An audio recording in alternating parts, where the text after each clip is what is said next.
Hello friends, আজকে একটা নতুন রেসিপি নিয়ে চলে এসেছি। ছাতুর পরোটা।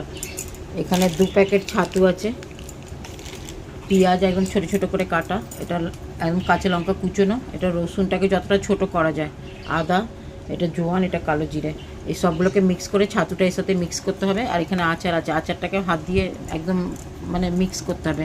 আর তেল আর নুন আন্দাজ মতো সবটা মিক্স করে তারপর দেখাচ্ছি। সবগুলো মিক্স করেছি, একটু শুকনো শুকনো আছে, এতে জল পড়বে না। এবার সর্ষের তেল দিয়ে এটাকে মাখা হবে। এটা 2-3 দিন রেখে খাওয়া যায়, খারাপ হবে না। মাখাটা হয়ে গেছে, এবার এর মধ্যে পুর ভরছি, তারপরে বেলে এটাকে সেকবো। বেলা হয়ে গেছে, এবার সেকছি। লাল লাল করে দুদিকে সেকে নিলেই পরোটা রেডি। আমি কিভাবে বাড়িতে রান্না করি সেটা শেয়ার করলাম। অনেকেই পারে হয়তো এটা, বর্ষাতে শীতকালে এটা বেশি খেতে ভালো লাগে। আমার রেসিপি কার কেমন লাগছে একটু কমেন্ট করে জানিও।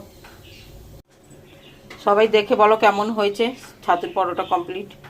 এরকমভাবে বাকিগুলো বানাবো, দেখে সবাই কমেন্ট করো কেমন লাগছে।